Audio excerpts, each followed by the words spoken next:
হরে কৃষ্ণ, রাধে রাধে বন্ধুরা। শিবরাত্রির দিন সারাদিন আমরা কি করলাম সেই ভিডিওটাই তোমাদের সঙ্গে শেয়ার করছি। মানে এত কাজের চাপ, ভিডিওগুলো পোস্ট কর। তো বন্ধুরা, সবার আগে ওকে সব কিছু রেডি করে দিলাম। ও বলে ব্রহ্ম মুহূর্তে জল ঢালবে। ও যখন জল ঢালে তখন ঠিক 4:30টার মতো বাজে। আমি 4টার সময় উঠে ওকে আধা ঘন্টার মধ্যে সব কিছু রেডি করে দিলাম। দিয়ে ও প্রথমে দেখো দাঁড়িয়ে জিজ্ঞাসা করছে কি করে কি করব। তো বললাম ওকে প্রথমে দুধ, দই, তারপরে ঘি, মধু।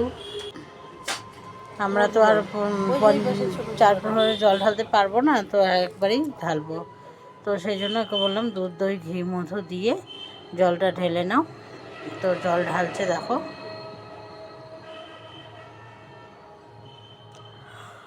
এবার চিনি দিয়ে 4 প্রহরে যা যা দেওয়া হয় সবটা একবারে বসে দিয়ে দিচ্ছি এক এক করে। ও তাই করছে। চিনি দিচ্ছে।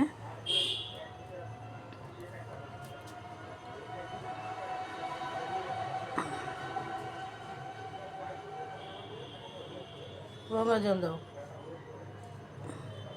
তারপরে এবারে গঙ্গা জল দিয়ে ভোলেনাথকে ভালো করে সুন্দর করে পরিষ্কার করে ধুয়ে আসনে তুলে দেবে। আসনে তুলে আরতি করে নিচ্ছে পুজো দিয়ে। তো ওর পুজো হয়ে গেলে এবারে আমার পালা একটা করে ঢালবো। সবাই শিবের মাথায় বাড়িতেই শান্তি মতো জল ঢালা যায়। মন্দির টন্দিরে তুমি যতই যাও না কেন, ওখানে ঠেলা ঠেলি, পাড়াপাড়ি, হুড়াহুড়ি করে ঠিক শান্তি মতন হয় না। বাড়িটাই শান্তির মতো। তাদের যদি একটু শান্তির মতো বসতে না পারি তাহলে কি ভালো লাগে বলো। তারপর আরতি হয়ে গেল, ওর পুজো কমপ্লিট। এবারে প্রণাম করে নিচ্ছে। পতিদেব আমার খুবই শিব ভক্ত। এবারে আমি বসে পড়লাম। এবার আমিও বাবা ভোলেনাথকে পঞ্চামৃত দিয়ে স্নান করাই নেব। দুধ, দই, ঘি, মধু দিয়ে স্নান করিয়ে নিচ্ছি।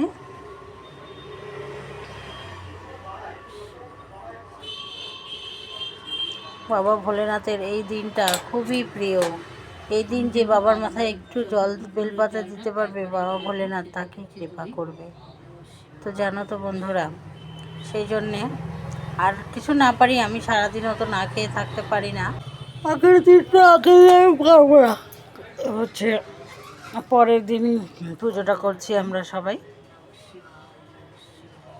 এখন এই বারবার শরীর অপারেশন করে করে না, মানে না খেয়ে থাকার মতো ক্ষমতা নেই।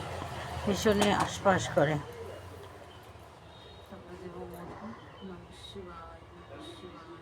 তো বাবা ভোলেনাথকে 4 প্রহরে দুধ, তারপরে গঙ্গা জল দিয়ে ধুয়ে পরিষ্কার করে পুজো দিয়ে নেব বাড়িতেই। এরপরে ছেলেমেয়েও পুজো দিয়েছে, কিন্তু ছেলেমেয়ের পুজোর ভিডিওটা করা হয়নি, কারণ তখন আমি আবার রান্না করতে ব্যস্ত হয়ে গেছিলাম। মেয়ে বলছে না আমি নাইটি পরে আছি, আমি ভিডিও করব না। তো মন্দিরে যখন চুড়িদার পরে যাব তখন ভিডিও করব। তো দেখো ঠাকুর আমার স্নান অভিষেক করানো হয়ে গেল। ভোলেনাথ শুধুমাত্র একটা বিল্লপত্র গঙ্গা জলেই খুশি। তবু পঞ্চামৃত দিয়ে স্নান করলে ওদিন একটি মানসিক শান্তি, তৃপ্তি পাওয়া যায়। আমি প্রত্যেক সোমবারই বাবা ভোলেনাথকে পঞ্চামৃত দিয়ে সেদিন শুধু জল বেলপাতা দিয়ে রাখি। কোনো দিন হয়তো বেলপাতাও পেলাম না, শুধুমাত্র এক সাদা ফুল দিয়ে ধুই, দিয়ে পুজো দিই। তো এই তো বাবা ভোলেনাথের পুজো হয়ে গেছে অভিষেকের পরে। এবারে রেডি হয়ে আমরা যাচ্ছি কোথায় বলো তো? আমরা যাচ্ছি এখন পাহাড় না, ইটাহারি একটা সুন্দর মন্দির আছে। তো যাবার পথে পতিদেবকে বললাম না, বলে কি করবো, আমি সেই সজনা ফুল, টাটকা সজনা ফুল বাটা খেতে দারুণ লাগে। তো ওরা ফুলগুলো তুলছে, আমি আবার একটু ভিডিও করে নিলাম। যেমন বন্ধুদের দেখো দেখো আমরা ধর্ম করতে গিয়ে অকাম করছি। কী বলো তো আমরা মন্দিরে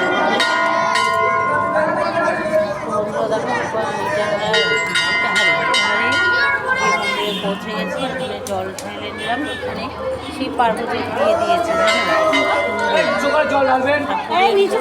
পার্বতীর মূর্তিগুলো এত সুন্দর লাগছে, দেখেই মুক্তি বেড়েছে। এই যে দেখো বললাম বাড়িতে শান্তি মতো করা যায়, মন্দিরে সেটা হয় না। এক প্রতিষ্ঠিত মন্দির, ভালো লাগে। যাই হোক, ছেলে মেয়ে জল ঢালছে, এরপরে প্রতিদেব জল ঢালবে ভিড়ের মধ্যে ঘোরাঘুরি করে।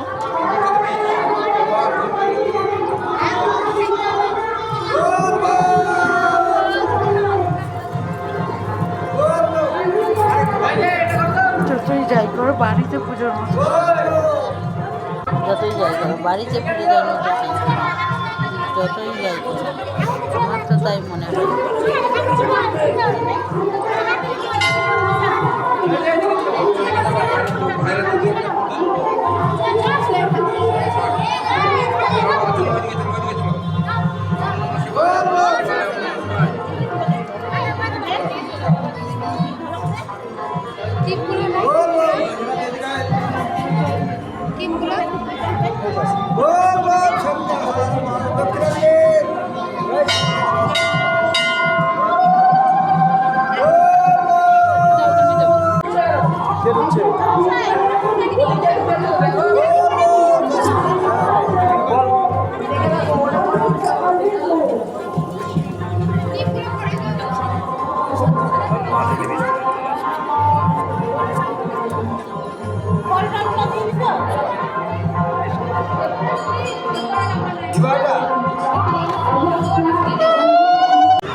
এদিকে বাইরে দেখো আবার গাছের নিচে জঙ্গলের সামনে আবার আছে। আমি তো ভেবেছিলাম দ্বাদশ লিঙ্গ মনে হয় রেখেছে, মেয়ে গুনে বলছে না মা এটা কি দ্বাদশ লিঙ্গ বানাইছে নাকি। তো এখানে দেখো লিঙ্গগুলোকে সময়গুলো সাজিয়েছে, মেয়েকে বললাম দ্বাদশ লিঙ্গ মনে হয়, দেখ 12টাই হবে, ওদিকে একটা আছে মনে হয়, ওখানে একটা 10টা। নিলাম প্রতিদেব জল ঢেলে নিল, করে না করলে হয়।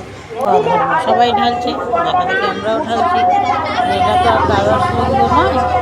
যাই হোক, শিবলিঙ্গে জল ঢালা, আর এই দিনে কিন্তু সব জায়গার শিবলিঙ্গই জাগ্রত থাকে জানো। তুমি ঘরে বলো, মন্দিরে বলো, যেখানে বলো, সমস্ত জায়গার শিবলিঙ্গ জাগ্রত থাকে জানো। এই দিনে তুমি একটা পাথর করে শিব মনে করে জল ঢালো, তোমার সেই জন্য সবাই মিলে আমার সেই দ্বাদশ লিঙ্গে জল ঢালছি। ওদের ঢালা হয়ে গেল, আমার খেলা, এবার আমি জল ঢেলে নিচ্ছি। নিয়ে বলছে দেখো ওদের বলেছে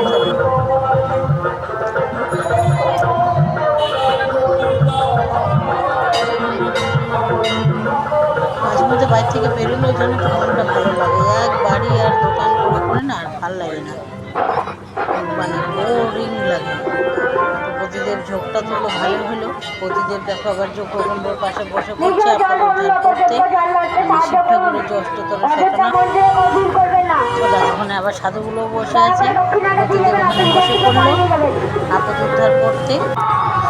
তারপরে চলে গেলাম ওই পুকুরটার কাছে, বিশাল পুকুর, দেখো নদী, ভিউটা কি দারুণ লাগছে। দেখো ছেলে আবার ওখানে চলে গেল জলের মধ্যে, দেখে না না বাড়িতে আটকা থাকে।